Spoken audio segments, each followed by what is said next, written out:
with your roommates, or feed the whole family. Add on from our wide selection of appetizers, sides, desserts, alcohol, and more. Receive a discount on your meals by subscribing to get Venue at Home delivered every week. Visit venueathome.net to order today. That's venueathome.net. Your home should not be a zoo to unwelcomed animals. Let the experts at Bats to Rats take care of those problems. Dane has been a leader in wildlife and pest management and prevention in Lincoln and the surrounding area for 15 years. He can help you get rid of bats, rodents, and anything else. Whether it's residential or commercial buildings, schools, apartments, or churches, they're always a phone call away. Call today at 402-310-0904 or visit batsterats.com. Bats to Rats Wildlife Control and Prevention. Have you been to Barn Wood and Leather, that new furniture store in Lincoln? It's a whole new look. If you like country, you'll love Barn Wood and Leather. It's country with a kick. Rustic, yet contemporary, and crafted in America from historic reclaimed barnwood and the finest leather. Create your own one-of-a-kind look for a room or your whole home. Come see for yourself at Barnwood and Leather, South 14th and Dahlberg. Open Monday through Saturday, 10 to 5. From navigating the fall catfishing frenzy to hunting exotic wild game in Texas, building complex homemade weapons in Germany, and riding rough stock. This week on The Revolution with Jim and Trav, we're headed for remote exposure. Joining the boys will be Cat Daddy, plus Mitch Petrie of Outdoor Sportsman Group, Bradley Miller with Kid Rodeo, and Jorg Sprava from Backyard Ballistics. The Revolution is presented by Outdoor Channel, Sportsman Channel, World Fishing Network, and My Outdoor TV. Sunday mornings at 8 a.m. on 93.7 The Ticket, Lincoln's ticket to sports. This is the Happy Hour. You guys going to happy hour? Live from the Coppel Chevrolet GMC Studios in the heart of Lincoln, America. Yeah, I'll come for a couple. Here are your hosts, Nick Sainert. I want to know what it's like to commit a crime without having to spend time in jail. And Enrique Alvarez Clary. C is for chunk. On 93.7 The Ticket and theticketfm.com.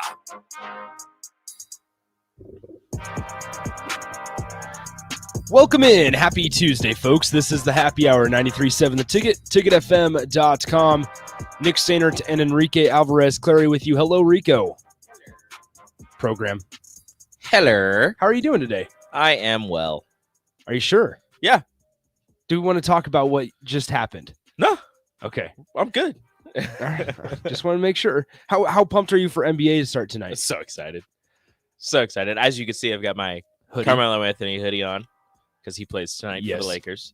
And I will be wearing every Knicks gear that I have tomorrow for my New York Knickerbockers to take the court against the Boston Celtics. I'm trying to get a gauge on how excited people are for the NBA season tonight. Because I was talking to a couple of my buddies last night. They're not excited. That's because they're losers and they don't Probably. enjoy good basketball. You could be right. Why are you putting the hood down? I didn't like it. Hoodie? I didn't like it. You got to enter. Do you want to be hoodie Rico? I need you to be hoodie Rico today. On a week that is entering the bye after Nebraska loses to Minnesota, we need hoodie Rico in our lives. As always, 402-464-5685, the Honda of Lincoln hotline, Starter Heyman text line. Both those are open for you all hour long, as well as on the Starter Heyman Jewelers video stream, Facebook, Twitch, and YouTube. You can get involved in the show that way. We'll take your calls and texts all hour long. All right, let's get to two of them. Little Z, congratulations. We haven't done this in a while. Part of me is thinking that we need to retire the first text. Possibly, but this is the first time Little Z has won. Congratulations, Yes. Little Z. You are today's winner of nothing. Following that, Bryce says, honestly, if we could get the first text of the day sponsor, that'd be pretty cool.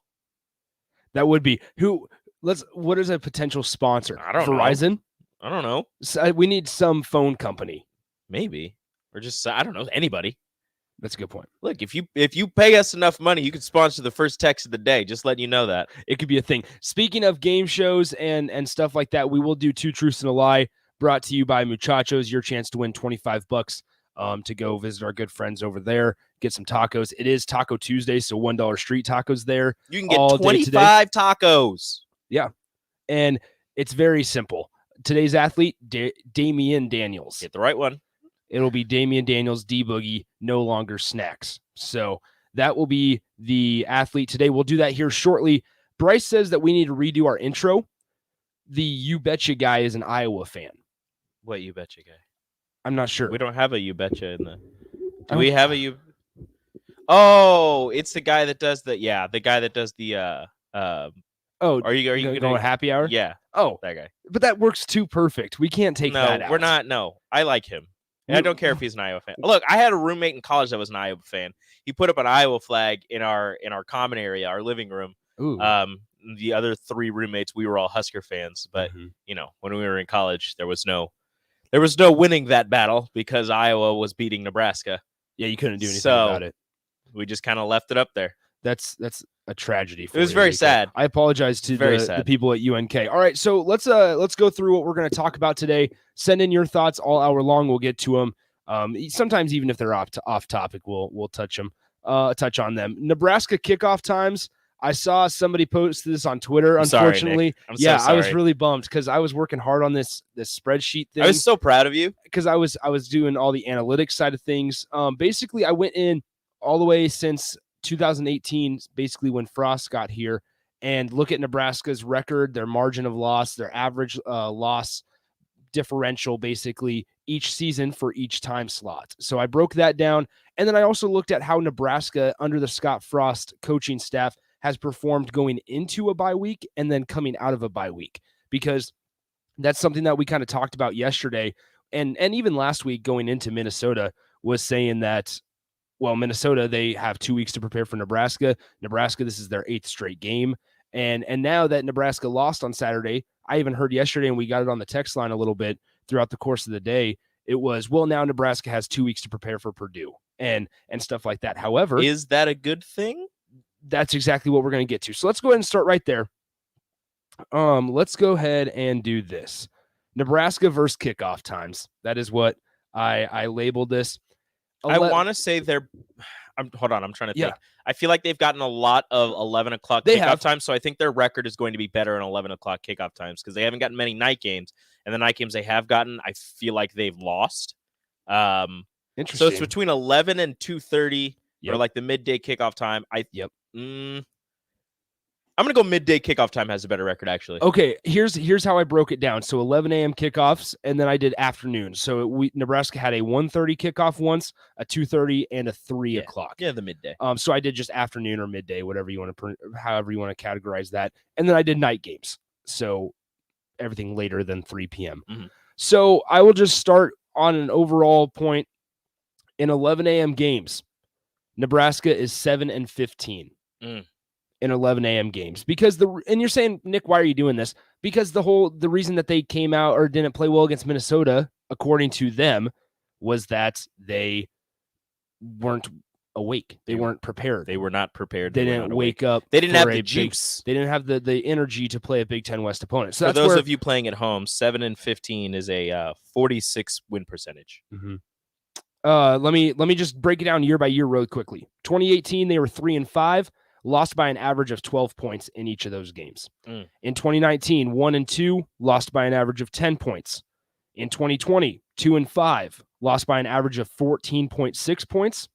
And then in 2021, they're 1-3. Their lone win this season, 52-7 over Fordham. They've lost by an average of 7 points in 11 a.m. games this season. All right, moving on to afternoon games. So 1:30, 2:30, and 3 o'clock. Their total, 4-6. And obviously, like, going into this, I didn't think that we'd learn a ton about Nebraska necessarily as a program, but also I just enjoy breaking things down and seeing it in a smaller sample size and trying to attack and see if there was a time frame that they play better in. Yeah. Sorry, Tyler. I did the math wrong. It's a 31% win percentage. This is fine. I figured people were going to correct me. I wasn't going to correct myself. That's okay. Eric, the text line's got you, man. Yeah, I let the text line do it. They got me. They on you. So afternoon games. Total in afternoon games, like I said, they're 4-6.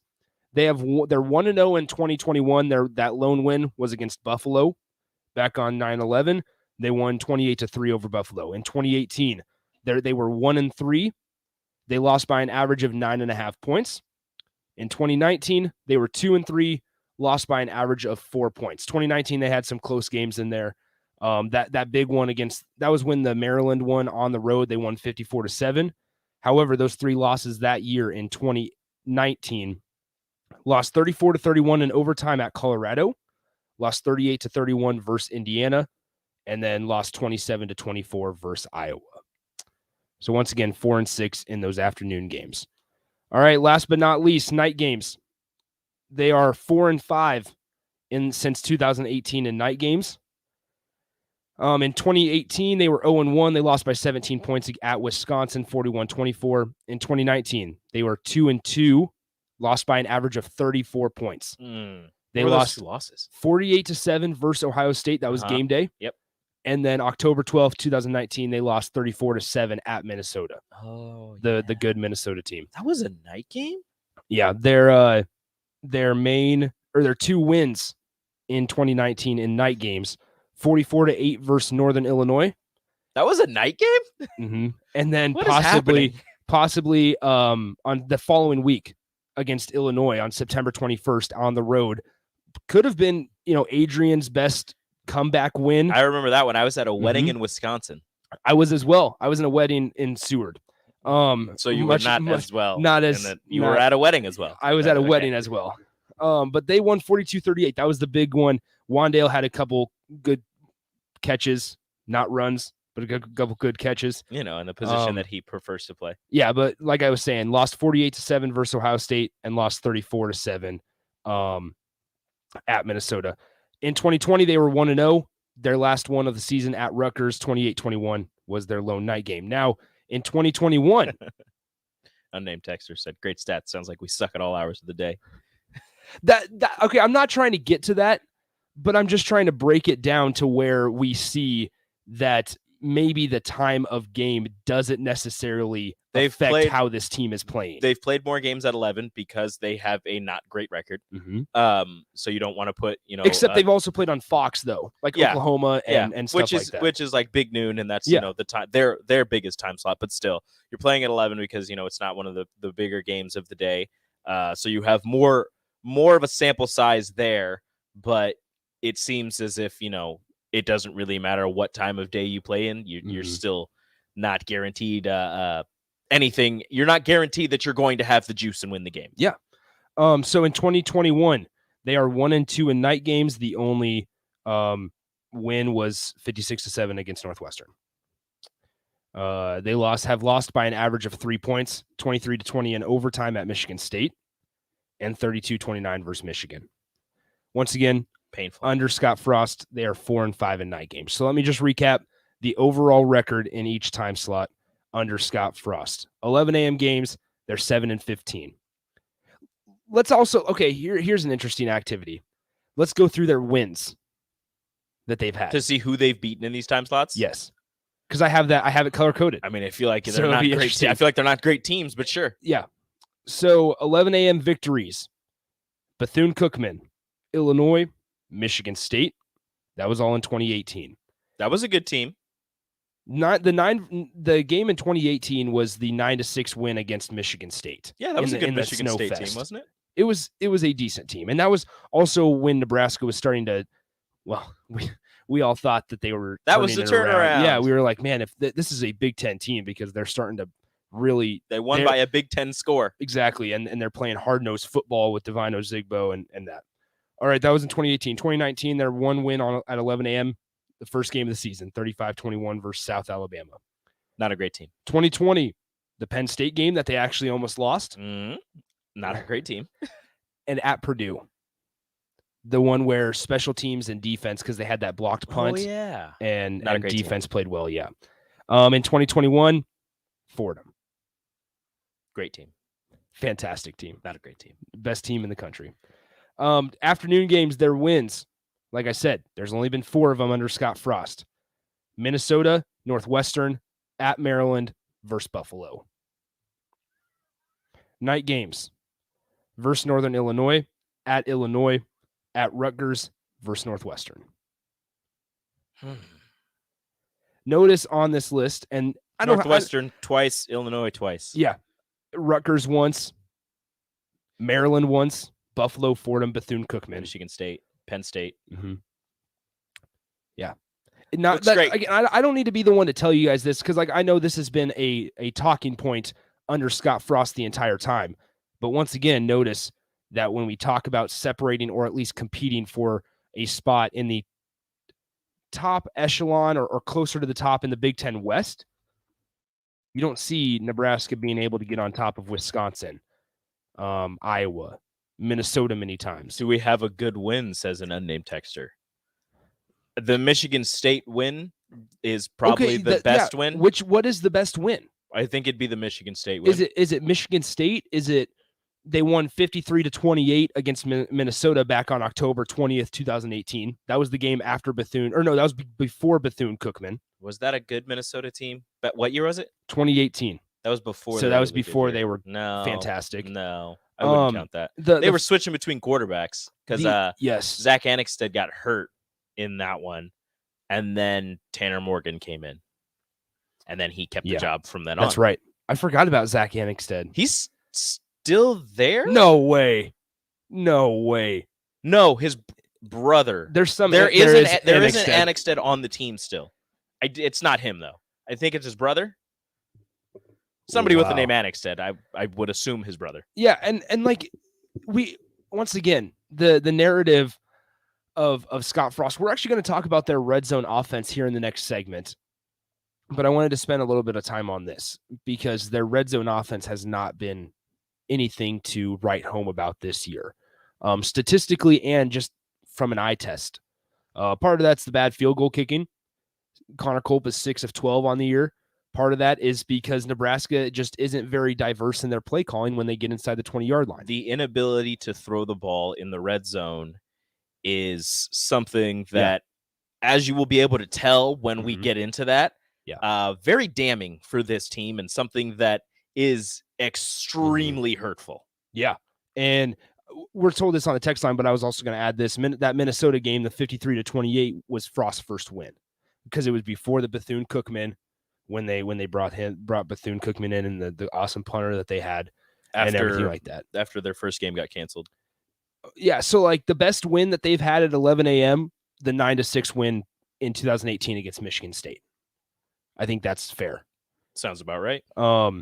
Because I would not put South Alabama in that category. I would not put Penn State of last year in that category, and I would not put Purdue of last year in that category. It's a very bad Penn State team who was using. They were using Will Levis at the time, which turned out to be not a bad quarterback. Well, he didn't really throw the ball at all in that game. He was mostly running it, and they still almost came back despite just running like quarterback keep, run over somebody for most of the game.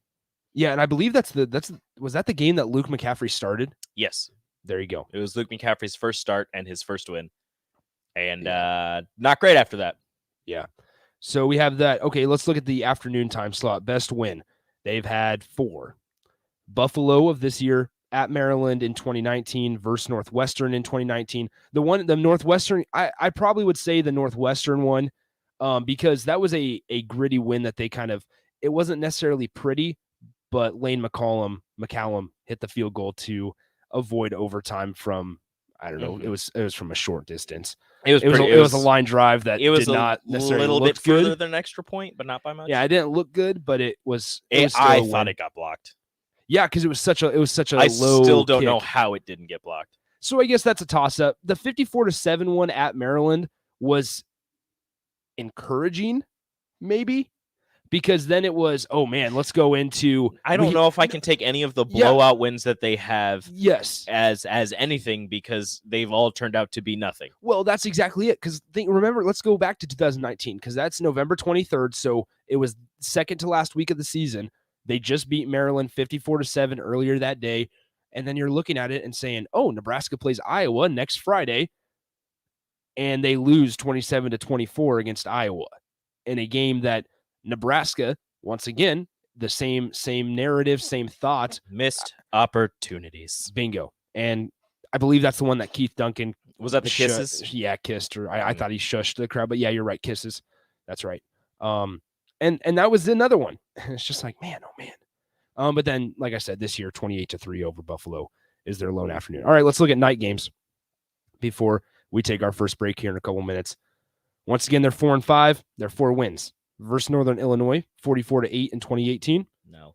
A 4-point win at Illinois in 2019, or that was in 2019. I'm sorry. In 2018, they had one night game. It was a 41-24 loss at Wisconsin. Yeah.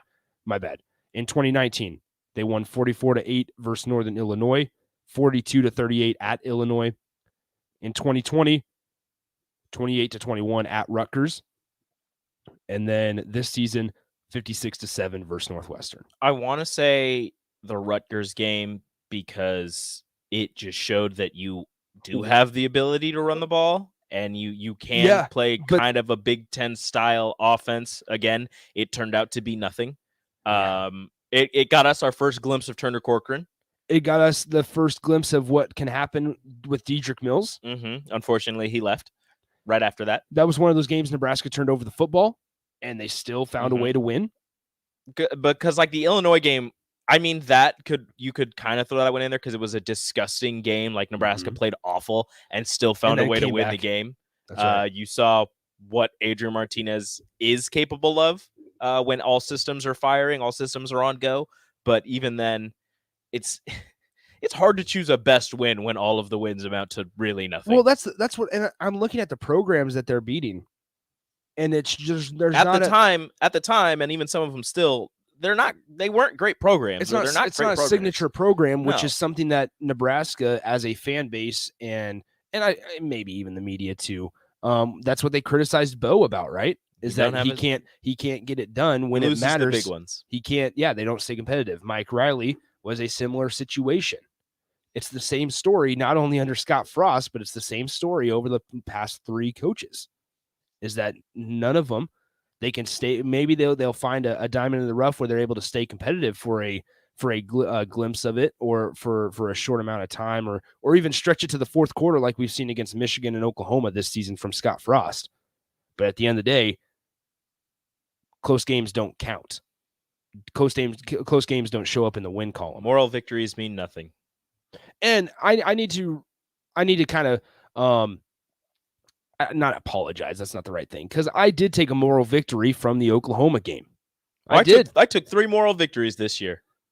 Once Michigan State kind of came along, that's where the moral victory thing kind of stopped for me, because it was that's something that you can control. All the things that they're losing games by is stuff that they can control. And if you know me and have listened to the happy hour for a substantial amount of time, for the amount of time that we've been on, it's all about controlling the things you can control. So, thing is, I took the Oklahoma game. We got to go. Yeah, let's go ahead and take a break. When we come back, we'll dive into Nebraska in the red zone next on the happy hour. The following is a test of the emergency alert system.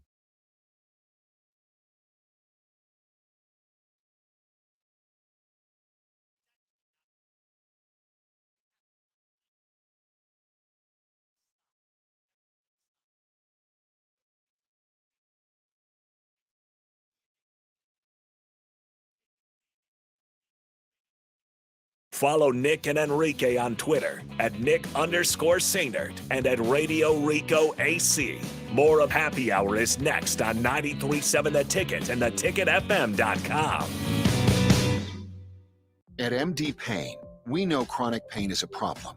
It can lead to isolation, depression, and the inability for you or a loved one to live the life you want. That doesn't need to happen. Chronic pain can be effectively managed. The doctors of MD Pain wrote the book on effective, ethical pain management. Get actual solutions with the most up-to-date, clinically proven treatment options available. No one has to suffer in silence. Get real treatment for chronic pain. Call MD Pain.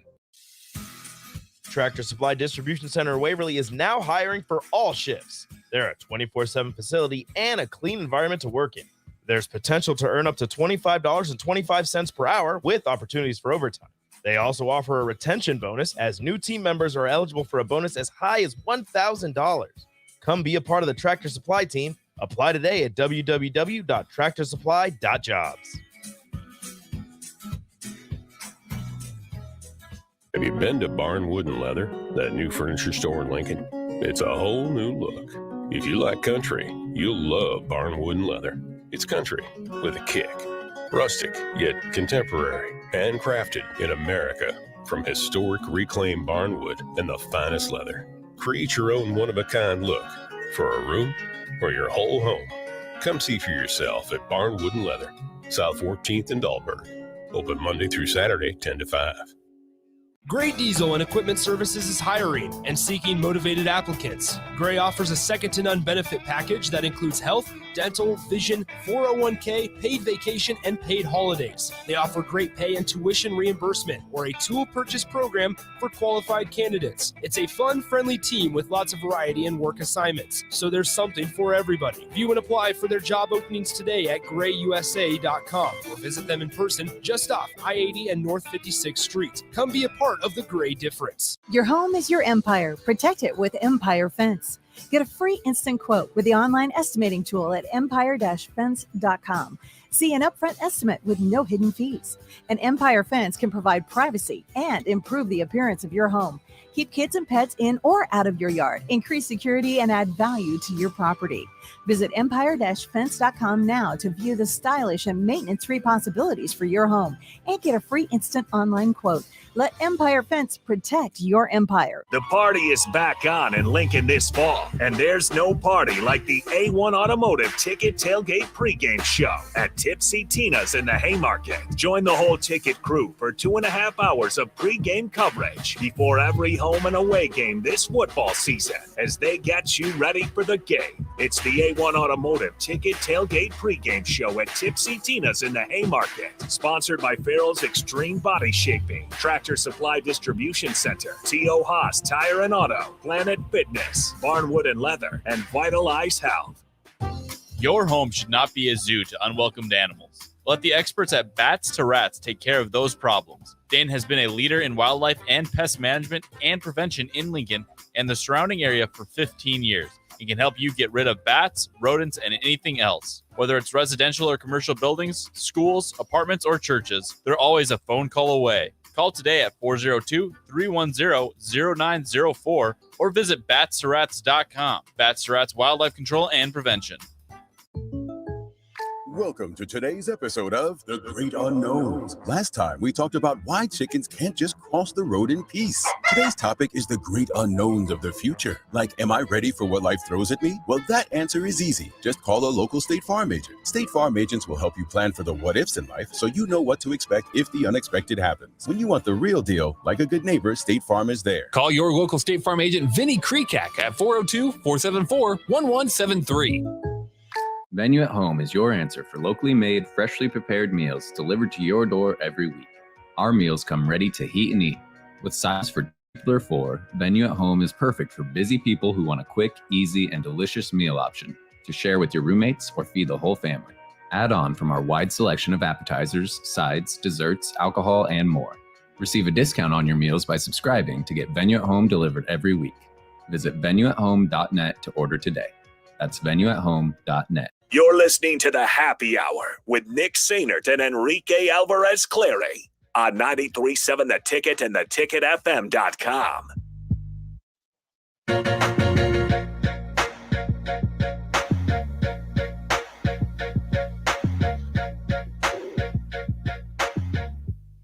Back here on The Happy Hour, 93.7 The Ticket, ticketfm.com.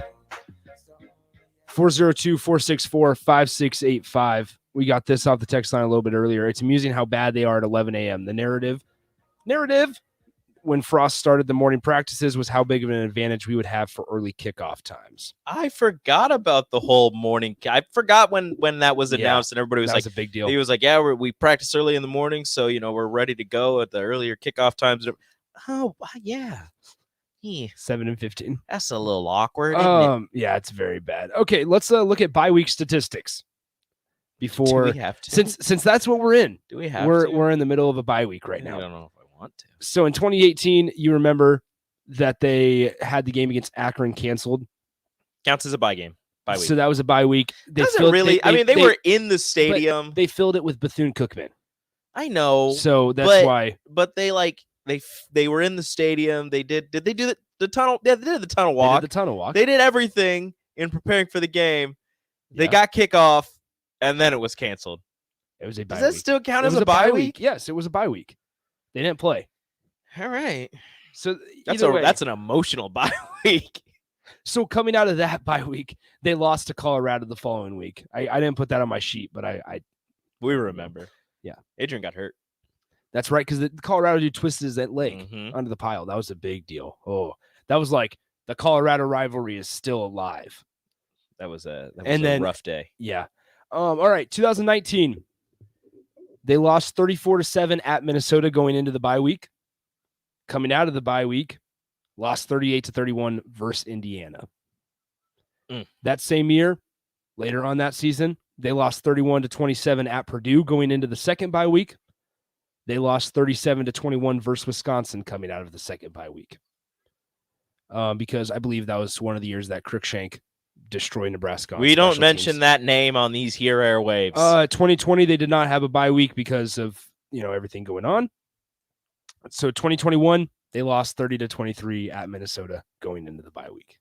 And guess what? They have another one. Now they play Purdue, and then they play Ohio State. Then they have a bye week. Then they play Wisconsin. Yeah, but no really good kickoff return guy who I'm not going to say his name, but he plays for Rutgers now. He does. Cruikshank. Don't say his name. We don't like his name here. Yeah, it's wild. All right, so I just wanted to run through that stuff. Now you guys have a little bit more of an in-depth look at Nebraska at kickoff times. Not good at 11. Not good midday. Not good late night. Bye weeks. Not good coming out of bye weeks. Not good going into bye weeks. Not good going into bye weeks. Which that's the more concerning part for me. Well, going into a bye week? I don't know. No. Now that I'm thinking, yeah, that's a good point, Rico. Coming out of a bye week is more concerning. Because going into a bye week, I mean, it's concerning, but it's not more because you're thinking about it.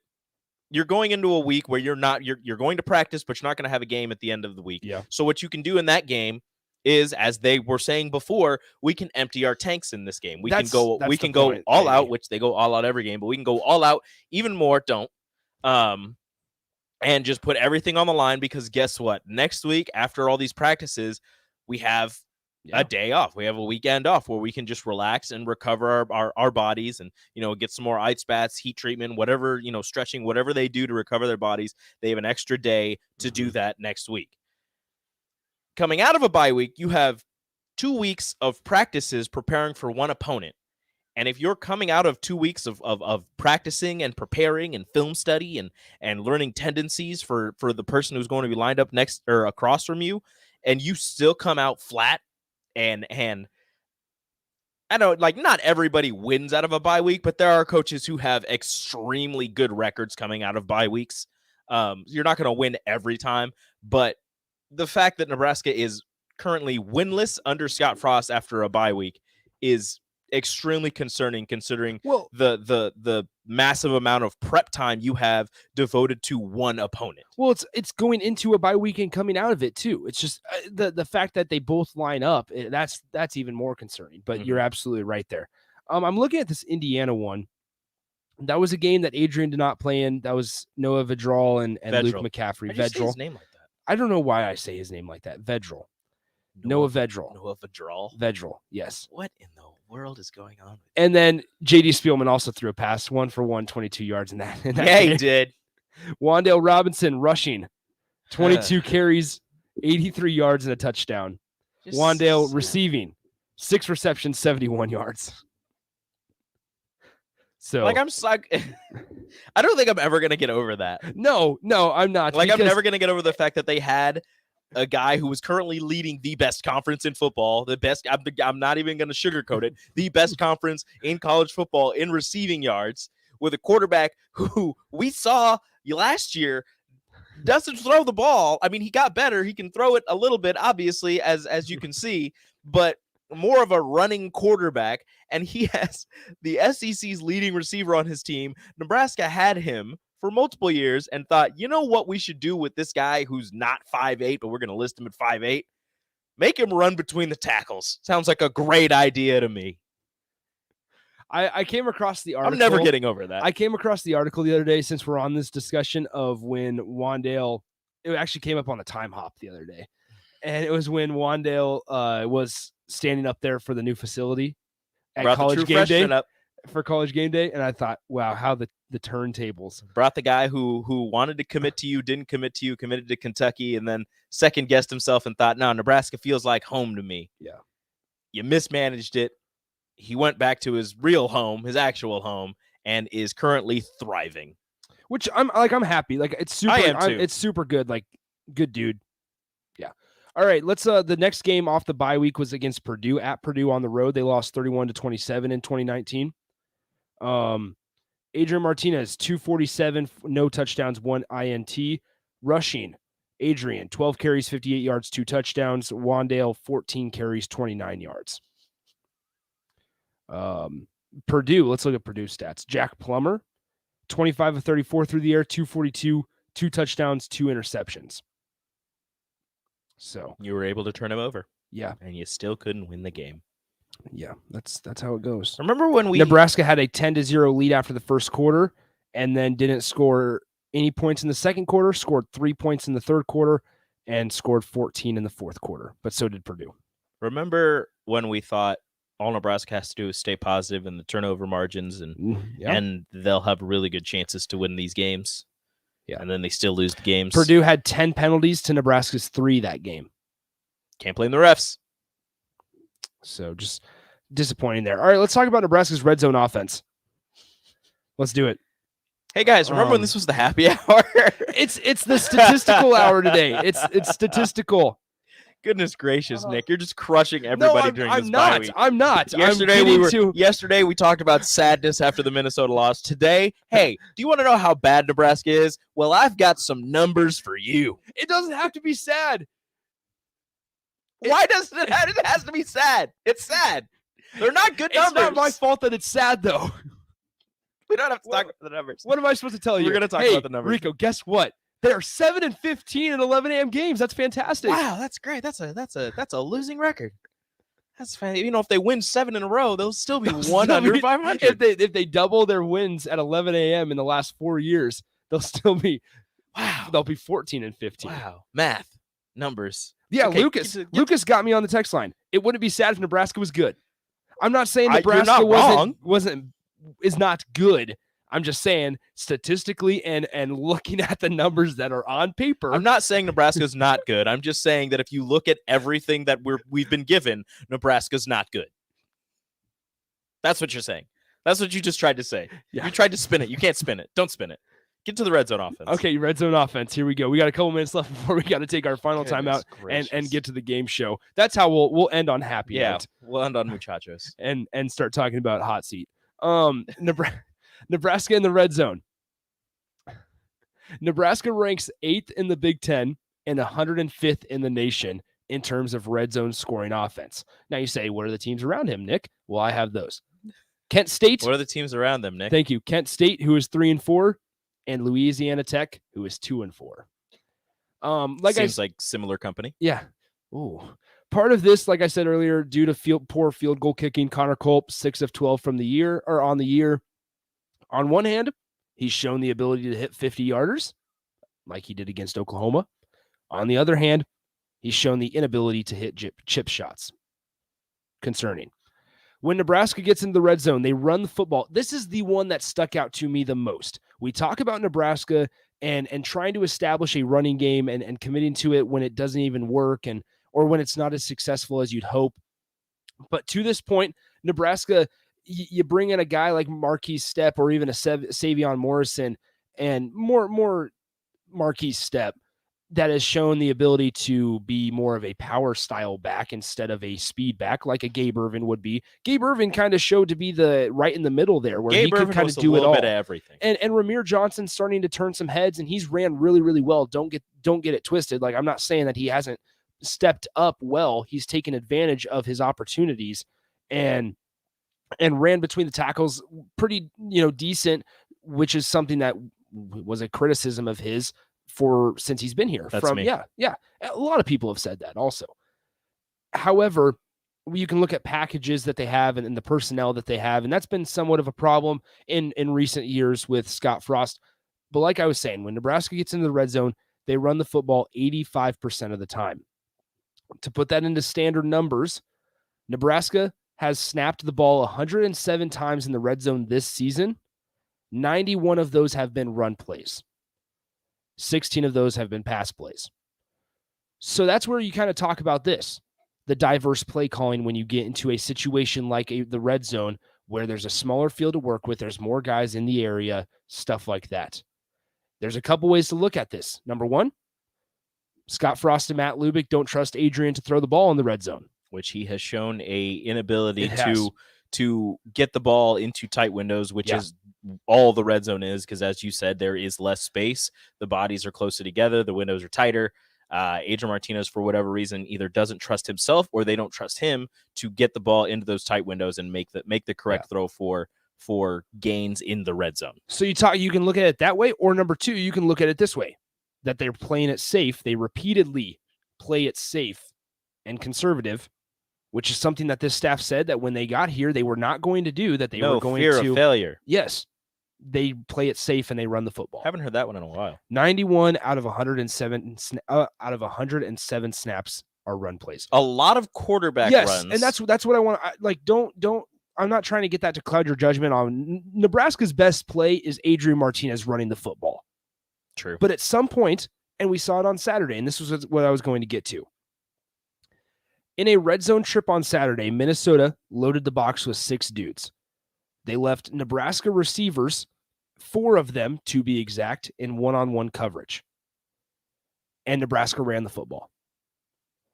If you can't point to that and say that, and maybe part of that's Adrian not changing the play at the line. Like, he doesn't do that very often. I don't know if he does it at all.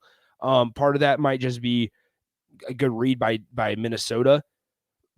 But if you're doing that over and over and you're seeing that look over and over, then what else can you point to being the reason that you're running the ball in that situation other than you don't trust your receivers to get open in one-on-one coverage? I mean, you could go to the fact that they've kind of leaned into more of a we're going to run the ball, we want to run the ball style offense where they're trying to control the clock and just pound away yardage and then open up the pass. But as you said, over 80% of their plays in the red zone have been running plays. So when you have 4 receivers out wide and you've got a running back and your quarterback, as you said, Minnesota's going to stack the box and they're going to dare you to throw the ball because a texter said they just tuned in.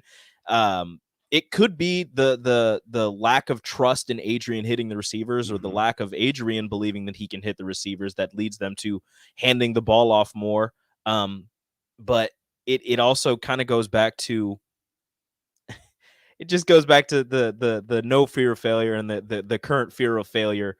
Because if you turn it over there, it's you were in the red zone. Why are you taking the chance? Why don't you just run the ball?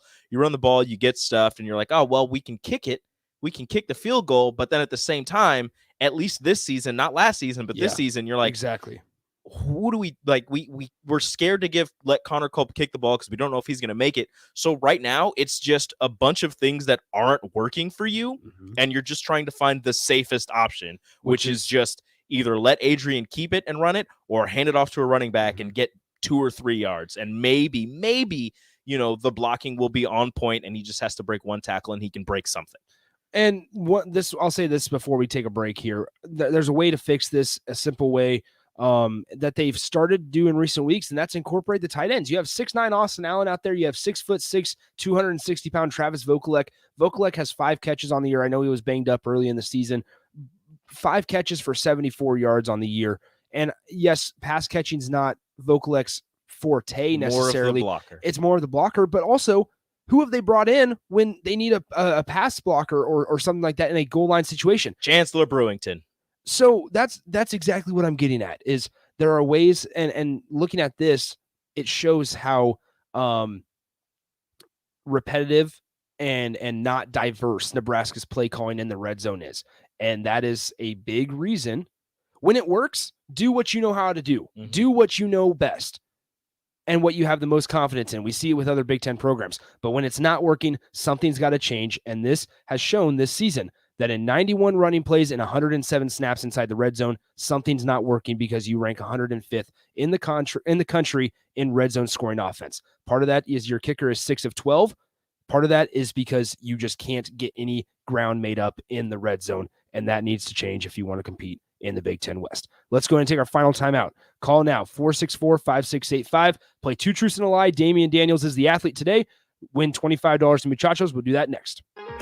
Download our app by searching 93.7 The Ticket in your app store to stay in touch and listen all day long wherever you are. More of the happy hour is next on 93.7 The Ticket and theticketfm.com. Gray Diesel and Equipment Services is hiring and seeking motivated applicants. Gray offers a second-to-none benefit package that includes health, dental, vision, 401k, paid vacation, and paid holidays. They offer great pay and tuition reimbursement or a tool purchase program for qualified candidates. It's a fun, friendly team with lots of variety and work assignments, so there's something for everybody. View and apply for their job openings today at grayusa.com or visit them in person just off I-80 and North 56th Street. Come be a part of the Gray difference. You could celebrate a Nebraska football win with chips or wings and your favorite beverage, but Beatrice Bakery has all sorts of cakes to celebrate all victories this fall. Coffee cake, breakfast bread, artisan cakes, and especially Grandma's fruit cake. No one remembers who brought the chips, but everyone remembers who brought the cake. Make your parties memorable and your Mondays at the office better with cakes from Beatrice Bakery. They ship nationwide. Check out BeatriceBakery.com, proud sponsors of the Nebraska Shrine Bowl. Welcome to our world of yum. Venue at Home is your answer for locally made, freshly prepared meals delivered to your door every week. Our meals come ready to heat and eat. With sizes for 2 people or 4, Venue at Home is perfect for busy people who want a quick, easy, and delicious meal option to share with your roommates or feed the whole family. Add on from our wide selection of appetizers, sides, desserts, alcohol, and more. Receive a discount on your meals by subscribing to get Venue at Home delivered every week. Visit venueathome.net to order today. That's venueathome.net. This is your High School Minute. With your Southeast Community College High School Minute, I'm Harrison Arns. High school football playoffs are right around the corner as teams jockey for seeding. On Friday, Lincoln East took care of Lincoln Northeast 56-14. East would look unstoppable at times, scoring on 6 straight drives. Lincoln Southeast lost handedly to Gretna, 42-14. Southeast moved to 10 in the power rankings despite a bad second half. Lincoln High shut out Omaha Northwest, 34-0. North beat Lincoln Pius, 43-22. Lincoln Southwest was shut out by Omaha Burke, 24-0. Waverly won big over Crete, 48-14. Lincoln Christian fell to Milford, 46-20. And Lincoln Lutheran won over Centennial by a touchdown, 28-21. In Class A softball, Lincoln Southwest came out as this year's champion after facing Lincoln East on Friday with a final score of 16-7. The last time 2 Lincoln teams faced off in the championship was 2009 between Southwest and North Star. This has been your High School Minute, sponsored by Southeast Community College, with locations in Lincoln, Beatrice, and Milford. Learn more today at southeast.edu. Hi, Sean Callahan here of HuskerOnline.com, inviting you to join us here on 93.7 The Ticket. Every Saturday morning now in our new time, we're on from 8 to 9 with the weekly Husker Online radio show. We'll give you the latest in recruiting. We'll talk about what's going on with both football, basketball, and we'll probably share a few stories from the inside. It's every Saturday morning right here on 93.7 The Ticket. It's the Husker Online radio show from 8 to 9 a.m. Hi, Andy Neal of Cartridge World. We are not a big box store that sells everything and specializes in nothing. Cartridge World is your local expert when it comes to streamlining office printing and scanning. No big box can match our proven no-cost lease program. We customize solutions that supply you with multifunction printers and all the required service just for buying Cartridge World ink and toner at a 30% savings. Call for a no-cost consultation, 464-3455, or go online to cartridgeworld.com. From navigating the fall catfishing frenzy to hunting exotic wild game in Texas, building complex homemade weapons in Germany, and riding rough stock. This week on The Revolution with Jim and Trav, we're headed for remote exposure. Joining the boys will be Cat Daddy, plus Mitch Petrie of Outdoor Sportsman Group, Bradley Miller with Kid Rodeo, and Jorg Sprava from Backyard Ballistics. The Revolution is presented by Outdoor Channel, Sportsman Channel, World Fishing Network, and My Outdoor TV. Sunday mornings at 8 a.m. on 93.7 The Ticket, Lincoln's ticket to sports. Welcome to today's episode of The Great Unknowns. Last time, we talked about why chickens can't just cross the road in peace. Today's topic is the great unknowns of the future. Like, am I ready for what life throws at me? Well, that answer is easy. Just call a local State Farm agent. State Farm agents will help you plan for the what-ifs in life so you know what to expect if the unexpected happens. When you want the real deal, like a good neighbor, State Farm is there. Call your local State Farm agent, Vinny Kreekak, at 402-474-1173. Now back to the happy hour with Nick Sainert and Enrique Alvarez Clary on 93.7 The Ticket and theticketfm.com.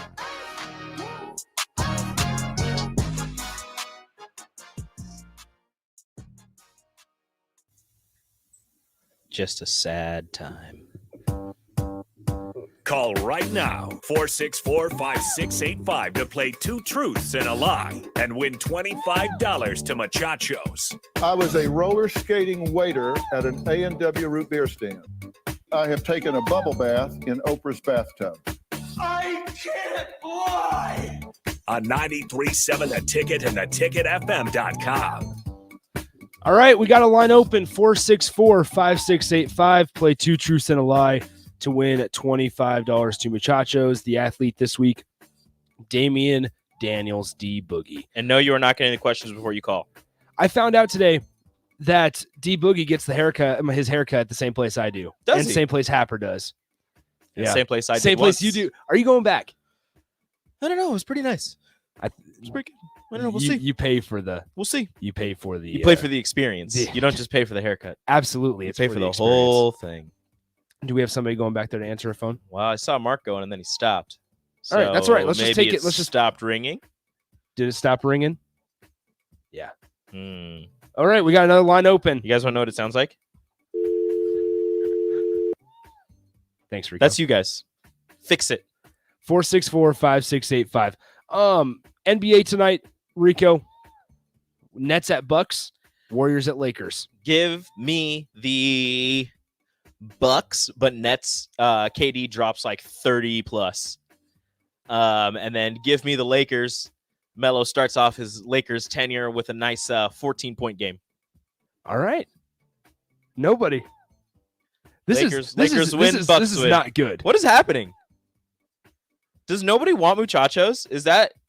I can get to this on the text line. Wet Blanket says, am I mistaken or did I hear on this station that Nebraska needed to use Yant on short yardage? And now that they did and it didn't work, the red zone play calling is a problem. I was talking for more than just when they're at like the 20 and the 15 even. Mm-hmm. Not specifically goal line. And also Wet Blanket, Yant would have scored and walked in pretty easily if he didn't trip. But that is neither here nor there. He did not score. Yeah. I still think you use him. Oh, yes. In red zone goal line, short yardage situations. But and to be fair, this was the stats that we talked about were for the whole season, not just recently. And they didn't start using Yant until recently. All right. So I need to appreciate Qdoba Guy. Qdoba Guy, I appreciate you calling in, man. This was I appreciate it. How's it going, man? Good. Someone's got to save your show. Yeah. Oh. Qdoba. We see now that you say that, we have guys in line. So we have people in line. People in line. So we could, you know what? We could move on real quick, guy. man. Maybe Muchachos. Yeah. Yeah. All right. Qdoba guys. So I know you know how this game works. Two truths and a lie on Damian Daniels. I'll give you three statements. You tell me which one is a lie. Number one, Damian Daniels has played in every single game since 2018. Number two, Damian Daniels is still searching for his first career sack at Nebraska. And number three, Damian was a captain in 2019.